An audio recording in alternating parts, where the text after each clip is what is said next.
Hello farmers, இன்னைக்கு வீடியோவில் எதை பற்றி வரோம்னா, நம்மளோட மல்லி செடிகளுக்கு தற்போதைக்கு என்ன பூச்சிக்கொல்லி புழுக்களை கட்டுப்படுத்துறதுக்காக நம்ம பயன்படுத்துகிறோம் அப்படிங்கிற பற்றியும், இதுக்கு முன்னாடி ஜனவரி மாதத்துலையும் பிப்ரவரி மாதத்துலையும் நம்ம புழுக்களுக்காக என்ன பூச்சிக்கொல்லிகள் பயன்படுத்திக்கிட்டு இருந்தோம் அப்படிங்கிறத பற்றியும், எந்த காரணத்துக்காக நம்ம வந்து பூச்சிக்கொல்லியை மாற்றி இப்போ பயன்படுத்துகிறோம் அப்படிங்கிற பற்றியும் தான் இந்த வீடியோவில் தெளிவாக பார்க்க போகிறோம். அண்ட் அதே நேரத்தில் இதை பற்றி பார்க்குறதுக்கு முன்னாடி நம்ம வந்து ப்ரீவியஸாக பச்சை முட்டுகள், அதாவது மல்லி செடியில் பச்சை முட்டுகள் வரதுக்கான காரணங்கள் என்னென்ன அண்ட் இதை வந்து எப்படி சரி செய்யலாம் அப்படிங்கிற பற்றி ஏற்கனவே ஒரு வீடியோ பப்ளிஷ் பண்ணியிருந்திருக்கோம். அந்த வீடியோட லிங்க் வந்து டிஸ்கிரிப்ஷனில் கொடுக்குறோம். ஸோ பார்க்கணும்னு நினைக்கிறோம், போய் பாருங்கள். அண்ட் அதே நேரத்தில் அந்த வீடியோவில் வந்து மிஸ் பண்ண ஒரு கண்டென்ட் தான், அதையும் நம்ம வந்து சொல்லிடுறோம். அது என்ன அப்படின்னா, நம்மளோட மல்லிகை ஃபீல்டுக்கு வந்து நம்ம மண்ணில் கெமிக்கல் ஃபெர்டிலைசர்ஸ் பயன்படுத்துறது கிடையாது. அதே நேரத்தில் ஃபாலிஸ்ப்ரேவும் நம்ம வந்து பூச்சிக்கொல்லிகள் தான் கெமிக்கல் பயன்படுத்துகிறோமே தவிர ஃபெர்டிலைசர் அப்படின்ட்டு எந்த ஒரு திரவ வடிவிலான உரங்களோ இல்லைனா தூள் வடிவிலான உரங்களோ பயன்படுத்துகிறது கிடையாது. அதுக்கு மாற்றாக ஸ்ட்ரெஸ்ஸை தவிர்க்கிறதுக்கும் புதிய தொழில் அதிகளவு எடுக்கிறதுக்கும் நம்ம வந்து ஹியூமிக் ஆசிட், டிசபியன் போன்ற பயோஸ்டிமுலண்ட், அதாவது உயிரியூக்கிகள் தான் பயன்படுத்துவோம். ஸோ அப்படி இருந்தும் கூட நம்மளோட மல்லிகை செடிகளில் வந்து ஓரிரு செடிகளில் பச்சை முட்டுகள் வந்து ஏற்பட்டிருந்தது. அதாவது ஒரு 100 செடிக்கு ஒரு செடி, அப்படி இல்லைனா 2 செடி அப்படிங்கிற விதத்தில் வந்து ஏற்பட்டிருந்து. ஸோ இது வந்து நம்ம அந்த வீடியோவிலேயே குறிப்பிட்டிருந்தோம். அதுக்கான ரீசனை வந்து அந்த வீடியோவில் குறிப்பிடல, அதுதான் இந்த வீடியோலையும் சொல்லிட்டு அதுக்கு பிறகு நம்ம வந்து என்ன பூச்சிக்கொல்லி பயன்படுத்துகிறோம் அப்படிங்கிறத பற்றி பார்த்துடலாம். ஃபஸ்ட்டு நம்மளோட மல்லி செடியில் எதனால் பச்சை முட்டுகள் வந்துச்சு அப்படின்னு பார்க்கும்போது, மேஜர் ரீசனாக மைக்ரோநியூட்ரியன்ட் டெஃபிஷியன்சி தான். அதை வந்து நம்ம மைக்ரோநியூட்ரியன்ட் டெஃபிஷியன்சின்னு அந்த வீடியோவில் குறிப்பிட்டிருந்திருப்போம். ஆனால் எதனால் வந்துச்சு அப்படின்னு பார்க்கும்போது, நம்ம வந்து உயிரியூக்கிகள் பயன்படுத்துகிறோம் அப்படின்னு சொல்லியிருந்தோம். அதாவது இந்த உயிரியூக்கிகள் என்ன பண்ணோம் அப்படின்னா, அதிகமான ஊட்டச்சத்துக்களை மண்ணிலேருந்து உறிஞ்செடுக்க வச்சு பயிரோட வளர்ச்சியை அதிகரிக்கும். அது கிட்டத்தட்ட ஒரு இன்ஆர்கானிக் ஃபெர்டிலைசர்ஸ் அதிகளவு பயன்படுத்தும் போது எப்படி சடனாக வளர்ச்சி அதிகமான மாதிரி தெரியுமோ, அதே மாதிரி இது வந்து உயிரியூக்கி பச்சைத்தன்மை அதிகமாக கொடுத்து அதிகமான பக்கிரிகளில் தூண்டப்பட வைக்கும். ஸோ இது நடக்கும்போது மேக்ரோநியூட்ரியன்ஸ் குறைபாடு வந்து சுலபமாக அவ்வளோ சீக்கிரம் ஏற்படாது. ஆனால் மைக்ரோநியூட்ரியன்ஸ்னு பார்க்கும்போது ஏதாவது ஓரிரு நுண்ணுச்சத்து குறைபாடு ஏற்படும். ஸோ அந்த காரணத்தினால தான் நமக்கு வந்து ஓரிரு செடிகளில் பச்சை முட்டுகள் வந்துருந்துச்சு. ஸோ நம்ம உயிரியூக்கிகள் பயன்படுத்துகிறத தவிர்த்தோனாலோ இல்லைனா அளவை குறைச்சோனாலுமே இந்த மைக்ரோநியூட்ரியன்ட் டெஃபிஷியன்சி வந்து நமக்கு நேச்சுரலாக சரியாயிடும். ஸோ இது வந்து நம்மளோட ஃபீல்டை பொறுத்தவரை நம்ம சொல்கிறது.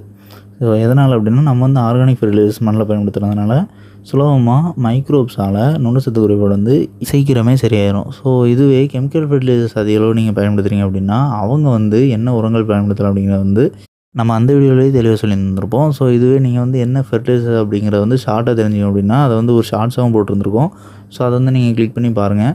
அண்ட் நெக்ஸ்ட்டு இப்போ வந்து நம்ம தற்போதைக்கு என்ன பூச்சிக்கொல்லி பயன்படுத்துகிறோம் அப்படிங்கிறத பற்றி பார்த்துடலாம்.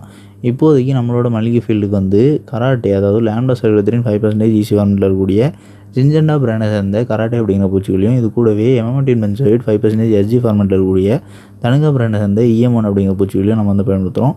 எவ்வளோ அளவுன்னு பார்க்கும்போது கராட்டே வந்து 1 லிட்டர் தண்ணிக்கு 2 ml, இது கூடவே எமமெட்டின் பென்சோயிட் வந்து 1 லிட்டர் தண்ணிக்கு 0.5 கிராமும் நம்ம வந்து பயன்படுத்துகிறோம்.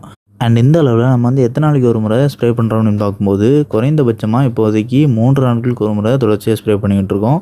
ஸோ இது வந்து எதனால் அப்படின்னா, நம்ம வந்து கவாத்து செஞ்சு விட்டு வந்து மழைக்காலம் முடிவு, அதாவது டிசம்பர் மாதத்தில் கவாத்து செஞ்சுருந்தோம். ஸோ அந்த நேரத்தில் கவாத்து செஞ்சதுக்கு பிறகு துளிர்விச்சு வளர்ந்துட்டு இருந்ததுனால இது வந்து கிட்டத்தட்ட ஒரு ரெய்னி சீசனில் புதிதாக பயிர் செஞ்ச மல்லி செடி மாதிரி இது வந்து உருவாகிருக்கு. அதாவது அந்த மாதிரி காலநிலையில் வளர்ந்த மல்லி செடியாக இது வந்து கருதப்படுது. ஸோ அதனால் நம்மளோட மல்லி செடிக்கு இப்போதைக்கு இந்த 3 நாட்கள் இடைவெளி நாட்களை தாண்டி நம்ம ஸ்ப்ரே பண்ணோம் அப்படின்னா புழுக்கள் தாக்குதல் அதிகமாக இருக்கும்.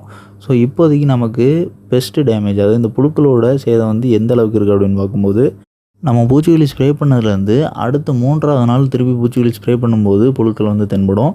ஸோ இது வந்து நம்ம பூச்சிக்கொல்லி ஸ்ப்ரே பண்ணதுக்கு பிறகு முட்டையிடக்கூடிய அந்த பூச்சிகளால் பொரியக்கூடிய முட்டைகள் தான். ஸோ இந்த புழுக்கள் வந்து நம்ம பூச்சிக்கொல்லி ஸ்ப்ரே பண்ணுறதுக்கு முன்னாடியே மொட்டுகளை துளையிட்டு மொட்டுகளுக்குள்ளே போயிடும்.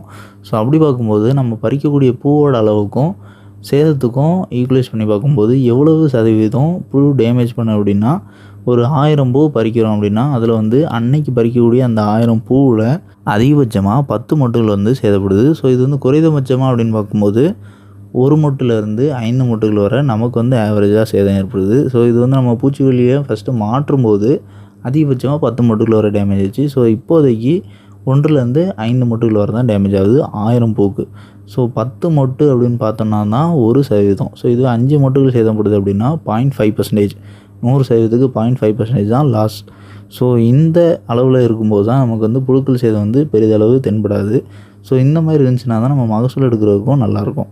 ஆனால் இது வந்து எப்போ கைமீறிப்போம் அப்படின்னா, அதிகமான கெமிக்கல் ஃபெர்டிலைசர்ஸ் பயன்படுத்தும் போது அப்படி இல்லைனா புழுக்கள் வந்து ரெசிஸ்டண்ட் ஆகும்போது, அதாவது புழுக்கள் ரெசிஸ்டண்ட் ஆகுறது அப்படின்னு பார்க்கும்போது நம்ம ஸ்ப்ரே பண்ணக்கூடிய பூச்சிக்கொல்லிகளுக்கு புழு வந்து அழியாமல் அதுக்கான எதிர்ப்பு சக்தி இம்யூனிட்டியை க்ரியேட் பண்ணி அந்த பூச்சிக்கொல்லியோட விஷத்தை உட்கொண்டு வளர்கிறதுக்கான எதிர்ப்பாற்றல் உருவாயிரும். ஸோ அப்படி ஆச்சுன்னா புழுக்கள் வந்து அழியாது.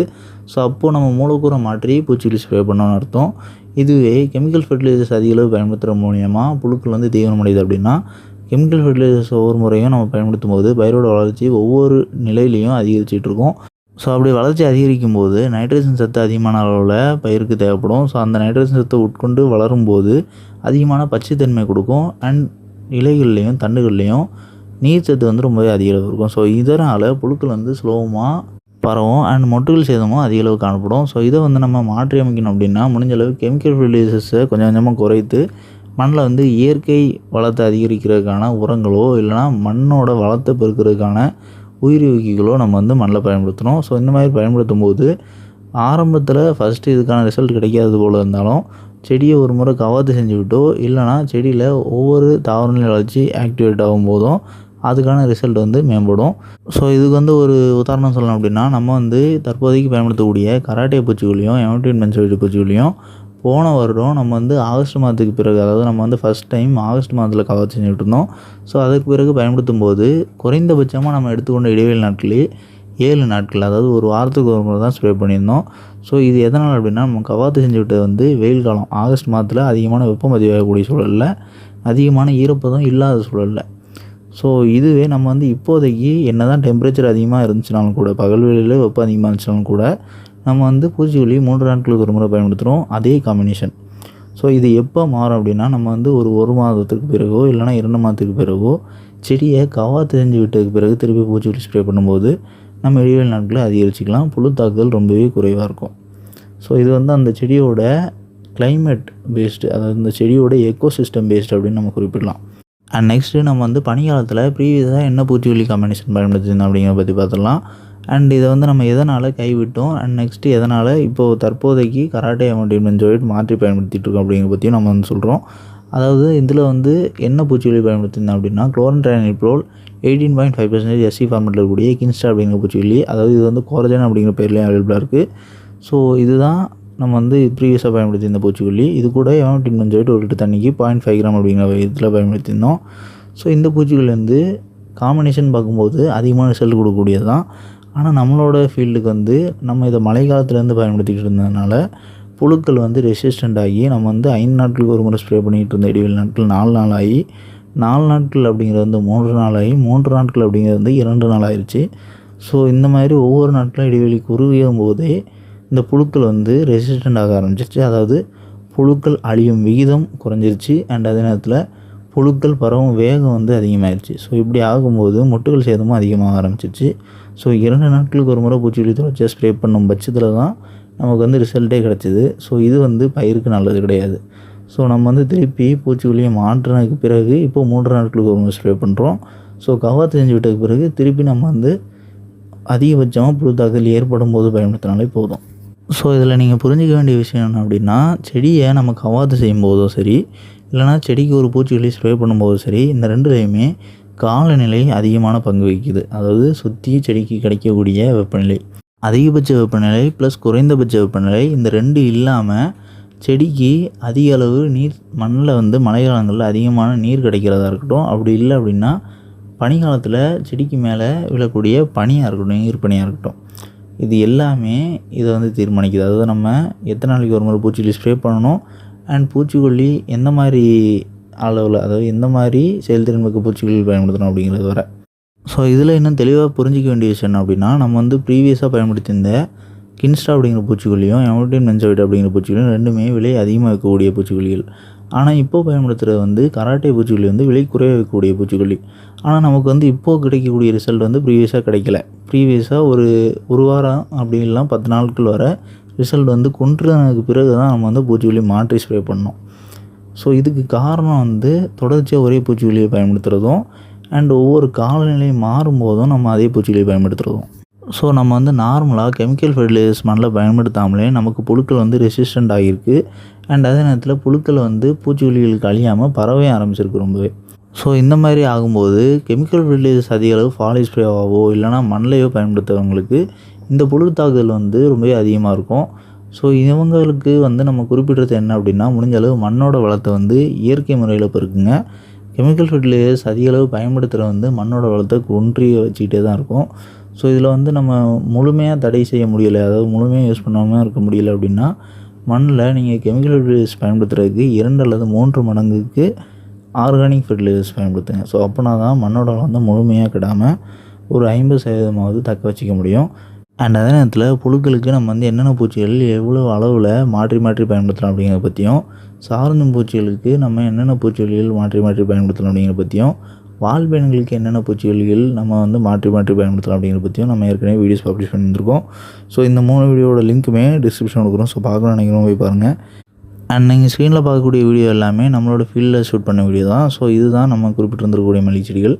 ஸோ இந்த மல்லிகை செடிகளில் வந்து இப்போதைக்கு புழுக்கள் தாக்குதல் வந்து பெரிதளவு கிடையாது. அண்ட் இது வந்து வெயில் காலம் அப்படிங்கிறதுனால நம்ம இப்போ பயன்படுத்திக்கூடிய இதே கம்பினேஷனை மழைக்காலம் வரை பயன்படுத்தலாம். நம்ம கவாத்து செஞ்சு விடலை அப்படின்னா 3 நாட்களுக்கு ஒரு முறை பயன்படுத்துகிறோம். இதுவே கவாத்து செஞ்சு விட்டோம் அப்படின்னா செடியோட கவாத்து செய்யக்கூடிய காலநிலை வந்து வெயில் காலத்தில் கவாத்து செஞ்சதாக மாறும்போது நம்ம வந்து 1 வாரத்திற்கு ஒரு முறையோ இல்லைனா புழு தாக்குதல் ஏற்படும் போது பயன்படுத்தினாலோ போதும். ஸோ இது வந்து நம்ம செடியை கவாத்து செய்யும்போது கவாத்து செய்யும் முறையை பற்றியும் அண்ட் கவாத்து செஞ்சதுக்கு பிறகு பூச்சிக்கொல்லி ஸ்ப்ரே பண்ணுறதை பற்றியும் நம்ம வந்து அப்புறமா வீடியோ வந்து பப்ளிஷ் பண்ணுறோம். அதாவது இதுக்கு வந்து நம்ம தற்போதைக்கு கவாத்து செய்யக்கூடிய சூழலும் மல்லிகை செடி கிடையாது. அண்ட் இப்போ நீங்கள் பார்க்கக்கூடிய பூக்கள் எல்லாமே இன்னுமே ஒரு 2-3 சுற்று பூக்கள் பூக்கக்கூடிய அளவுக்கு செடிகள் வந்து இருக்குது.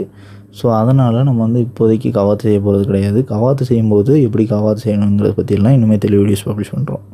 அண்ட் நம்மளோட செகண்டரி சேனலான அக்ரிவியூ ஷார்ட் சேனலில் இந்த வீடியோட கலர்வேட் பண்ணிக்கிறோம். ஸோ இந்த வீடியோ பப்ளிஷருடைய சேனல் ப்ரொஃபைலை நீங்கள் கிளிக் பண்ணி அப்படின்னா அதில் 2 சேனல் ப்ரொஃபைல் காட்டும். ஸோ அக்ரிவியூ ஷார்ட் சேனலை மறக்காமல் சப்ஸ்கிரைப் பண்ணிங்க.